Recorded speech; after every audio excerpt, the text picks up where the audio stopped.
தமிழ்நாடு போட்டித் தேர்வு நண்பர்கள் அனைவருக்கும் இனிய வணக்கம். நம்ம இந்த பதிவில் பார்த்திங்கன்னா அக்டோபர் 27லேருந்து 31ஆம் தேதி வரைக்கும் நடப்புகள் பார்க்க போகிறோம். முக்கியமான நடப்புகள் தான் எடுத்திருக்கோம். சரிங்களா? சரி, வாங்க பார்க்கலாம். முதல் கேள்வி, நீதிபதி சூரியகாந்த் இந்தியாவின் எத்தனையாவது தலைமை நீதிபதியாக நியமிக்க பரிந்துரைக்கப்பட்டுள்ளார்? நீதிபதி சூரியகாந்த் இந்தியாவின் எத்தனையாவது தலைமை நீதிபதியாக நியமிக்க பரிந்துரைக்கப்பட்டுள்ளார்? பாலிட் ரிலேட்டடாக இருக்கக்கூடிய அப்பாயின்மெண்ட்டில் முக்கியமான வினா இது சரிங்களா? இப்போ தற்போதைய தலைமை நீதிபதியாக இருக்கக்கூடியவங்க பார்த்திங்கன்னா அவருடைய பதவி காலம் முடியக்கூடிய நிலையில் இப்போயே பார்த்திங்கன்னா அதற்கான ஆளை எடுத்துருக்கிறாங்க. சரிங்களா? சரி, ஓகே. அப்போ இவர் எத்தனையாவது தலைமை நீதிபதியாக நியமிக்கப்பட இருக்கிறார் அப்படின்னா 53வது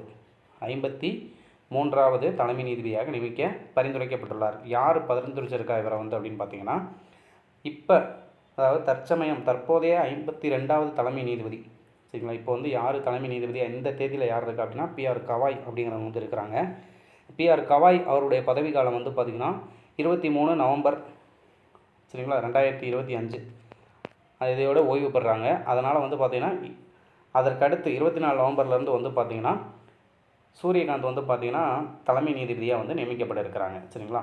அப்போ இவர் இந்தியாவினுடைய 53வது தலைமை நீதிபதியாக நியமிக்கப்பட உள்ளார்.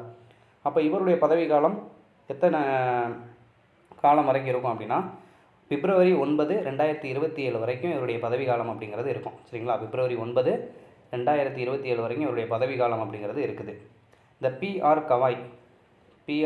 கவாய் இதோடைய மீனிங் தெரிஞ்சு வச்சுக்கோங்க. ஏன்னா சில தேர்வுகளில் பார்த்திங்கன்னா ஷார்ட்டாக கொடுக்காமல் அவருடைய விரிவாக்கத்தை பேர் சொல்லி கொடுத்துட்றாங்க. அது நமக்கு கண்டுபிடிக்க முடியலை. சரிங்களா?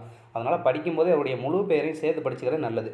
இப்போ பி அப்படின்னா பூஷன், ஆர் அப்படின்னா ராமகிருஷ்ணன். சரிங்களா? பூஷன் ராமகிருஷ்ண கவாய் இவர் தான் பார்த்திங்கன்னா 52வது தலைமை நீதிபதி. இவருடைய பதவி காலம் 21 நவம்பரில் முடியுது.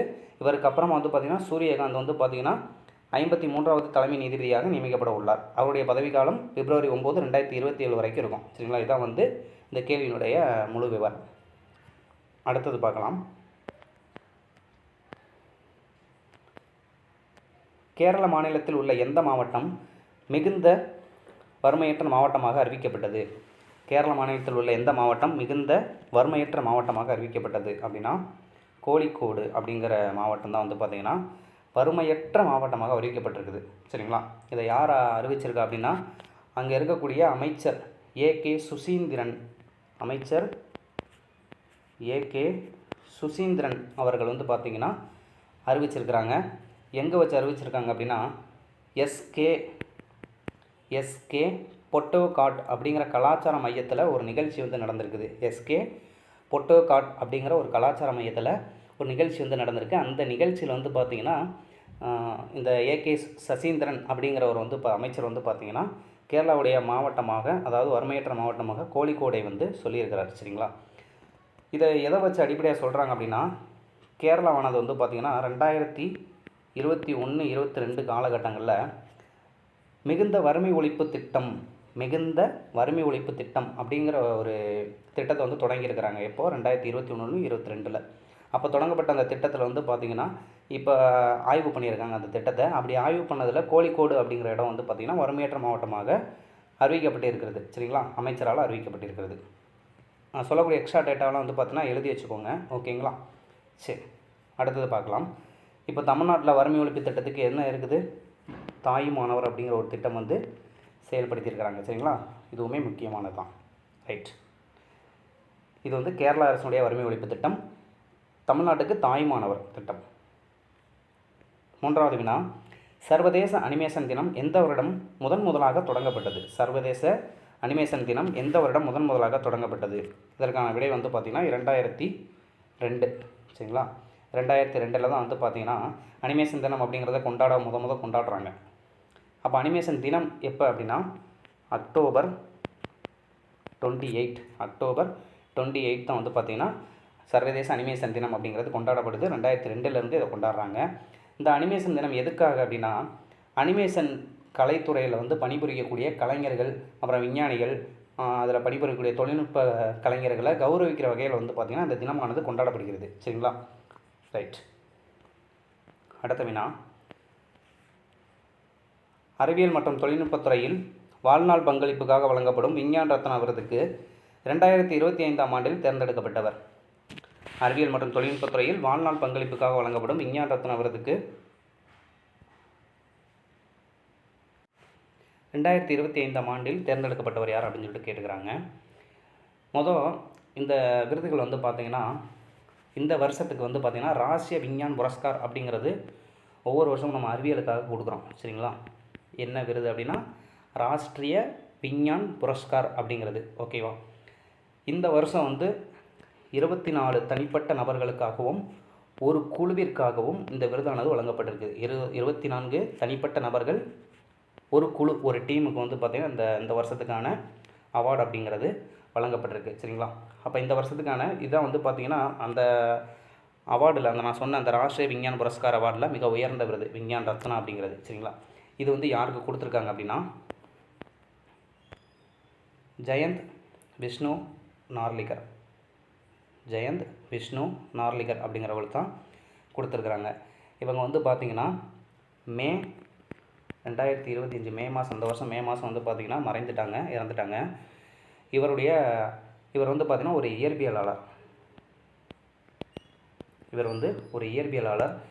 இவருடைய அந்த இயற்பியலுக்கான வாழ்நாள் பங்களிப்புக்காக இந்த விருதானது விஞ்ஞான் ரத்னா அப்படிங்கிற விருதானது இந்த ஜெயந்த் விஷ்ணு நார்கல் அவர்களுக்கு வந்து வழங்கப்பட்டிருக்கு. சரிங்களா? ரைட். 5வது வினா, பின்வரும் கூற்றுகளை பரிசீலிக்கவும். புக்கர் பரிசு அறக்கட்டளை 24 அக்டோபர் 2025 அன்று சில்ட்ரன்ஸ் புக்கர் பரிசு எனும் புதிய விருதை அறிவித்தது.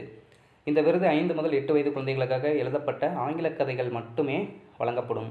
வெற்றி பெற்ற புத்தகத்தின் குறைந்தது 30,000 பதிப்புகள் AKEO அறக்கட்டளையால் பரிசாக வழங்கப்படும். மேலுள்ள எந்த கூற்றுகள் சரியானவை? இந்த புக்கர் பரிசு அப்படிங்கிறது நமக்கு தெரியும். சரிங்களா?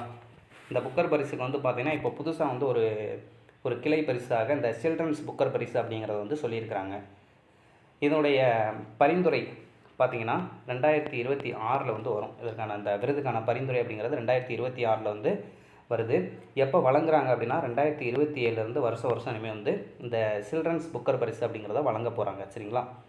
இந்த விருதினுடைய அந்த சில்ட்ரன்ஸ் புக்கர் பரிசினுடைய விருதினுடைய தொகை வந்து பார்த்திங்கன்னா இந்திய மதிப்பில் 59 லட்சம். இந்திய மதிப்பில் 59 லட்சம். இதற்கான விடை வந்து பார்த்துருவோமா? இதற்கான விடை வந்து பார்த்திங்கன்னா 1, 3 மட்டும்தான் சரி. 2ல் என்ன தவறு அப்படின்னா இந்த விருதானது 5 முதல் 8 வயது குழந்தைகளுக்கு எழுதப்பட்ட ஆங்கில கதைகள் மட்டும் சொல்லியிருக்கேன் இல்லையா? 5 to 8 கிடையாது, 8 to 12 வயதுக்கு உட்பட்ட குழந்தைகளுக்காக எழுதப்பட்ட ஆங்கில கதைகளுக்கு மட்டும்தான் இது வழங்கப்படுது. குறிப்பாக அந்த குழந்தைகள் வந்து பார்த்திங்கன்னா இங்கிலாந்து, அயர்லாந்து அந்த நாட்டில் தான் வந்து பார்த்திங்கன்னா அந்த கதைகள் வந்து வெளியிடப்பட்டிருக்கணும். சரிங்களா? இங்கிலாந்து, அயர்லாந்து. அடுத்தது 6வது வினா, உள்நாட்டில் தயாரிக்கப்பட்ட ஆய்வு கப்பல் INS விசாக் இந்திய கடற்படையில் அதிகாரப்பூர்வமாக எப்போது இணைக்கப்படும்? INS விசாக் வந்து இந்திய கடற்படையில் எப்போ இணைப்பாங்க அப்படின்னா டிசம்பர் 6, 2025. சரிங்களா? டிசம்பர் 6, 2025. இந்த INS விசாக் அப்படிங்கிற கப்பல் வந்து பார்த்திங்கன்னா ஆய்வு கப்பல் வந்து பார்த்திங்கன்னா எங்கே இணைக்கிறாங்க அப்படின்னா கொச்சினுடைய கடற்படை தளத்தில் டிசம்பர் 6, 2025 வந்து இணைக்க போகிறாங்க. இந்த இணைப்பு விழாவில் வந்து பார்த்திங்கன்னா தற்போதைய கடற்படை தளபதியாக இருக்கக்கூடிய அட்மிரல்னு போட்டுருங்க. சரிங்களா? தற்போதைய அட்மிரலாக இருக்கக்கூடிய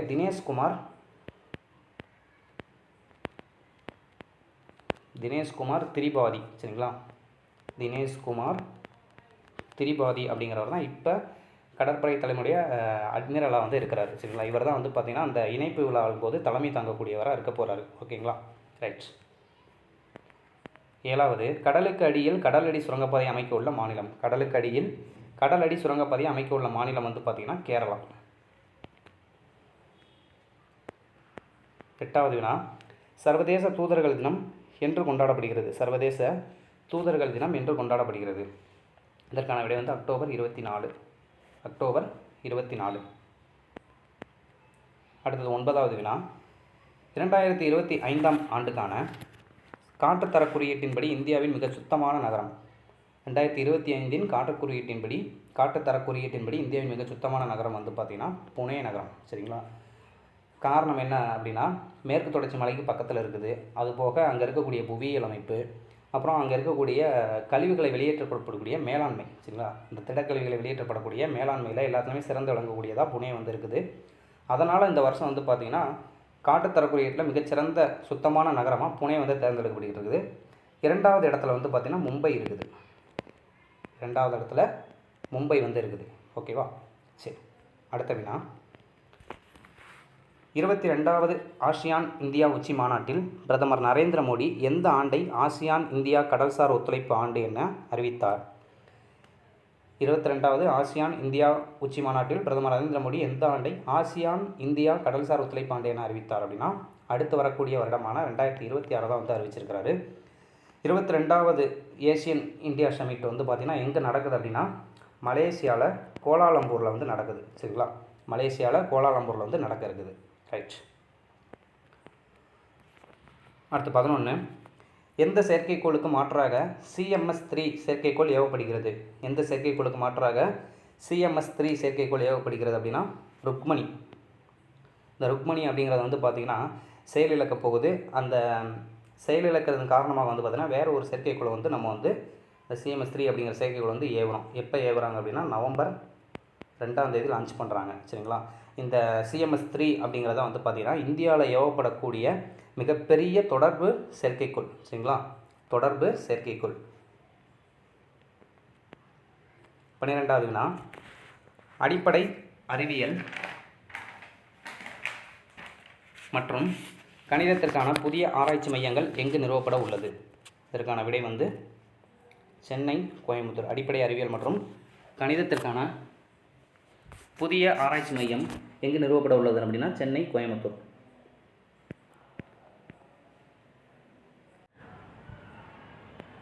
அடுத்தது 13வது வினா. 8வது ஊதியக்குழுவின் தலைவராக நியமனம் செய்யப்பட்டவர் யார்? 8வது ஊதியக்குழுவின் தலைவராக நியமனம் செய்யப்பட்டவர் இப்போ வந்து பார்த்திங்கன்னா 8th பே கமிஷன் வந்து மத்திய அரசு வந்து பார்த்திங்கன்னா அமைச்சிருக்காங்க. அதனுடைய தலைவராக வந்து பார்த்திங்கன்னா ரஞ்சனா பிரகாஷ் தேசாய் அப்படிங்கிறவங்க வந்து நியமிக்கப்பட்டிருக்கிறாங்க. ரஞ்சனா பிரகாஷ் தேசாய் அப்படிங்கிறவங்க. இவங்க யார் அப்படின்னா உச்சநீதிமன்றத்தினுடைய முன்னாள் தலைமை நீதிபதி. சரிங்களா, உச்சநீதிமன்றத்தினுடைய முன்னாள் நீதிபதி. உச்சநீதிமன்றத்தின் முன்னாள் நீதிபதி.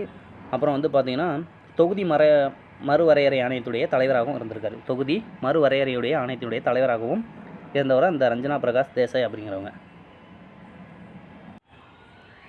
அடுத்தது 14வது வினா. SIR என்பதன் விரிவாக்கம். SIR அப்படிங்கிற விரிவாக்கம் என்ன அப்படின்னா special intensive revision. Special intensive revision அப்படிங்கிறது தான் இந்த SIR அப்படிங்களுடைய விரிவாக்கம். இந்த SIR அதாவது ஸ்பெஷல் இன்டென்சிவ் ரிவிஷன் அப்படின்னா என்ன அப்படின்னா இது வந்து பார்த்திங்கன்னா தேர்தல் ஆணையத்துக்கு கீழே வரக்கூடிய ஒரு முன்னெடுப்பு. சரிங்களா, எதுக்கு என்ன முன்னெடுப்பு அப்படின்னா வாக்காளர் பட்டியலில் சிறப்பு தீவிர திருத்தம் பண்ணுறதுக்காக கொண்டு வரப்பட்டதான் இந்த SIR ஸ்பெஷல் இன்டென்சிவ் ரிவிஷன் அப்படிங்கிறது.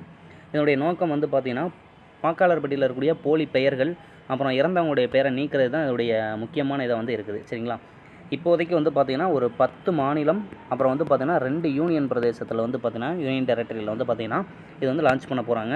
இந்த 10 மாநிலங்களில் தமிழ்நாடும் வந்து பார்த்திங்கன்னா சேர்ந்துருக்குது. சரியா, முக்கியமானது பார்த்துக்கோங்க. SIR அப்படிங்கிற விரிவாக்கம் ரொம்ப முக்கியம். அடுத்தது 15வது வினா. தேசிய ஒருமைப்பாடு தினம் என்று அனுசரிக்கப்படுகிறது? தேசிய ஒருமைப்பாடு தினம் என்று அனுசரிக்கப்படுகிறது அப்படின்னா அக்டோபர் 31. அக்டோபர் 31 யாருடைய பிறந்த நாள் அப்படின்னா நம்முடைய இந்தியாவின் இரும்பு மனிதர் சர்தார் வல்லபாய் படேல் அவருடைய பிறந்த நாள். அவருடைய பிறந்தநாளை நினைவு கூறும் வகையில் வந்து பார்த்திங்கன்னா ஒருமைப்பாடு தினமானது கொண்டாடப்படுகிறது. வல்லபாய் படேல் வந்து பார்த்திங்கன்னா அக்டோபர் 31 1875 வந்து பார்த்திங்கன்னா பிறந்திருப்பாங்க. இந்த வருடத்தோடு வந்து பார்த்திங்கன்னா இந்த வருடம் பார்த்திங்கன்னா அவருக்கு வந்து பார்த்திங்கன்னா 150வது பிறந்தநாள் வந்து கொண்டாடப்படுது. சரிங்களா, இந்த வருஷத்துக்கான இந்த தேசிய ஒருமைப்பாடு தினத்துக்கான கருப்பொருள் என்ன அப்படின்னா வேற்றுமையில் ஒற்றுமை. வேற்றுமையில் ஒற்றுமை. இந்த அக்டோபர் 31 வந்து பார்த்திங்கன்னா இந்த தேசிய ஒருமைப்பாடு தினம் தவிர்த்து உலக நகரங்கள் தினம் அப்படிங்கிறதும் கொண்டாடுறாங்க. உலக நகரங்கள் தினம், வேர்ல்டு சிட்டிஸ் டே. சரிங்களா, ரைட். அடுத்தது 16வது வினா. மத்திய பாதுகாப்பு அமைச்சகத்தின் கீழ் உள்ள சைனிக் பள்ளி சங்கமானது தமிழ்நாட்டில் எந்த மாவட்டத்தில் உள்ள ஒரு பள்ளியை சைனிக் பள்ளியாக தேர்ந்தெடுத்துள்ளது? மத்திய பாதுகாப்பு அமைச்சகத்தின் கீழ் உள்ள சைனிக் பள்ளி சங்கமானது தமிழ்நாட்டில் எந்த மாவட்டத்தில் உள்ள ஒரு பள்ளியை சைனிக் பள்ளியாக தேர்ந்தெடுத்துள்ளது அப்படின்னா நாமக்கல்லில் இருக்கக்கூடிய ஒரு ஸ்கூலில் தான் வந்து பார்த்திங்கன்னா சைனிக் பள்ளியாக வந்து தேர்ந்தெடுத்துக்கிறாங்க. என்ன அந்த ஸ்கூல் பேர் என்ன அப்படின்னா SRRISPIC பொது மேல்நிலைப்பள்ளி. SRRI SPIC பொது மேல்நிலைப்பள்ளி. சரிங்களா?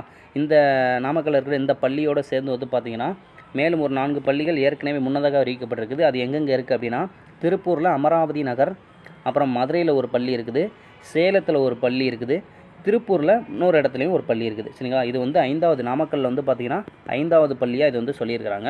நான் சொன்ன இந்த மீதி இருக்கக்கூடிய அந்த 4 பள்ளிகளையும் பார்த்து வச்சுக்கோங்க. சரிங்களா?